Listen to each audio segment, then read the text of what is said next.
How's it going, everybody? This is Rob of Novakast, back with some more of reading Reaper's Creek. This is chapter 9.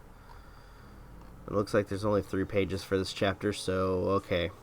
Let's get this started, shall we? Okay. Spring break had come. I was sitting in my room looking at my old TV. The beautiful imagery of Final Fantasy VII glowed in front of me. The characters all looked like hip young adults, something that I desired to be. Being a child felt so endless, like waiting for a Christmas that was never going to come. I had already invested in 24 hours of combined gameplay into this game. I planned on spending an entire spring break in my room, pinned between the dresser and the washing machine, playing Final Fantasy. After a couple of days, my mission of complete isolation appeared to be successful until my mother called me out to help her make dinner. She said, "I'm having a friend come over today." I replied, "Have I met this friend, Mom?" And my mom answered, "No, this is a friend that I met recently at my job. She's very fragile, so be nice to her." "Okay." Scoffing, I replied, "Okay, or Mom, I think you're mistaking me for Joanna. She's the rude one. I'm the quiet one who never gets in anyone's business." My mom laughed as she continued to cling dishes together in the sink, seemingly incoherently.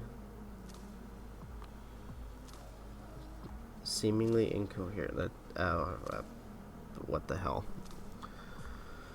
After I cleared off the table and my mom had finished making our meal, we heard a knock at our large, thick, rustic-looking wooden door. My mom introduced her to everyone in the house, saying her name was Symphony. Right away, I could see that she was pregnant, but out of my childhood, why would I point out this specific story? The pregnant woman who was a friend of my mom. I was just talking about discovering dead animals, and suddenly I'm talking about a pregnant woman. Well, it's not hard to figure out. Symphony was, in fact, fragile. Throughout all the dinner, I could see that she was emotionally distraught. She would say everything as if she was about to break down crying any moment. And I had already figured out completely why this woman was trying to hold off going to the doctor. She seemed like such a nice lady, but wasn't a very nice thing to do. She was trying to hold on to the baby inside of her.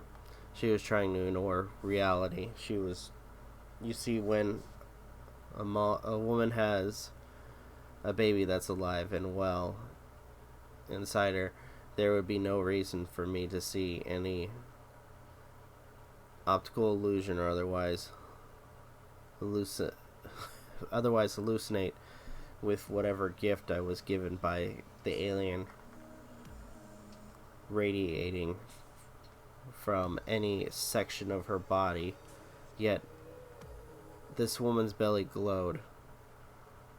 I imagine it would have glowed less recently, or less yesterday, and maybe last week there was no glow at all.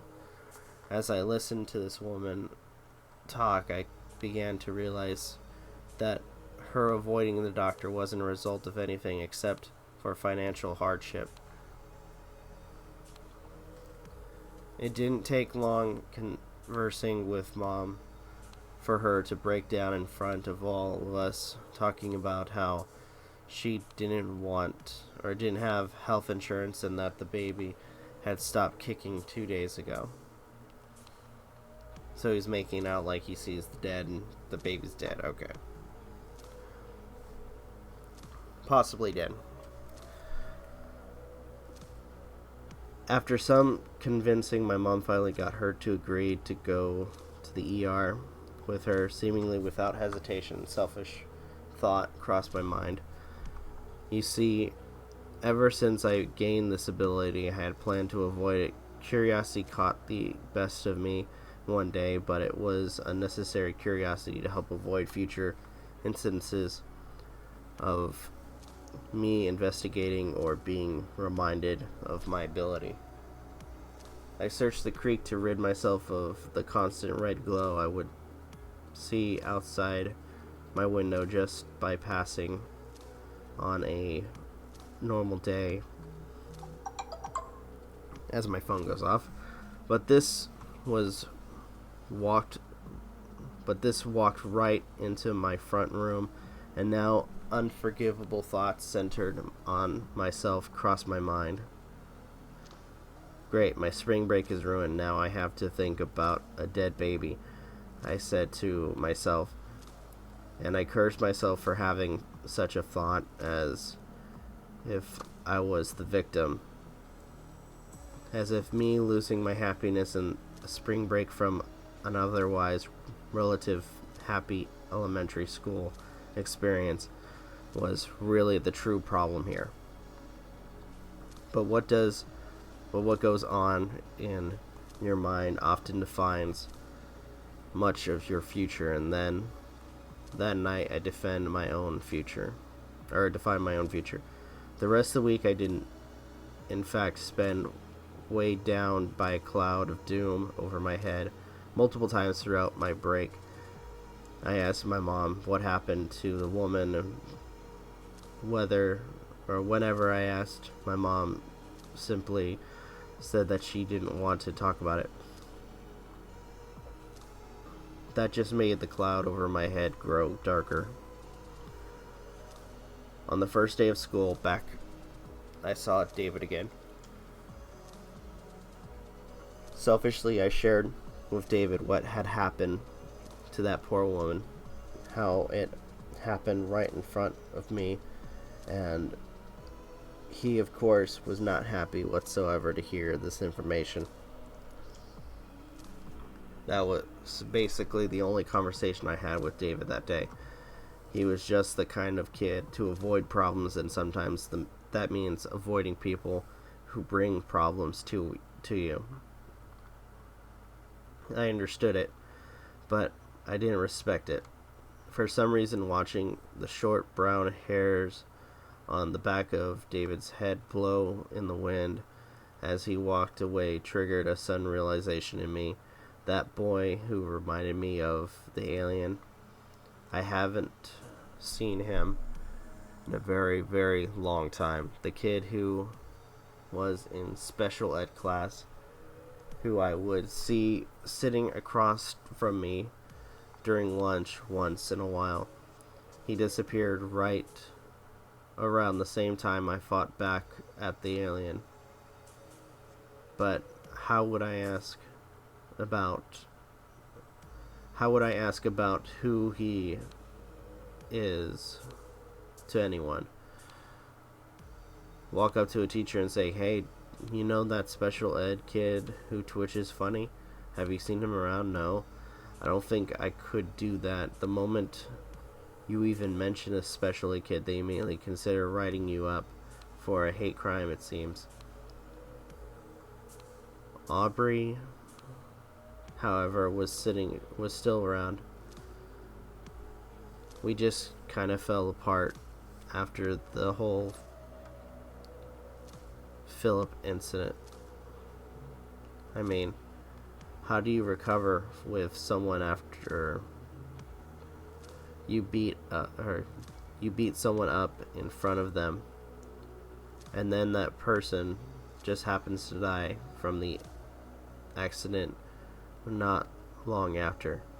what's the open statement and the reintroduction there?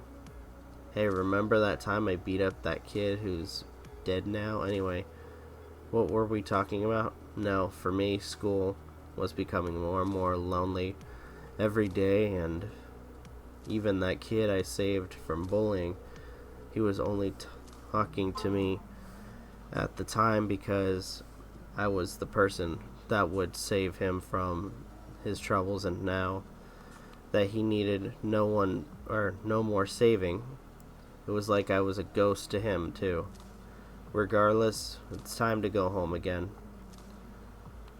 The same school bus, the same driveway, the same time of day, the same door, same house, same bedroom, same foam pillow, flipped out the lights. Daniel, and now you're dreaming again. And what dream am I going to have now? Oh, that's right, the same dream. Okay, that was stupid. Really, really stupid. Alright, I'm going to end it here. Thank you guys so much for watching. Truly appreciate it. If you guys can, please leave a like, comment, share, and subscribe. This is Rob of Novakast signing off. Have a good one, and take care. Peace.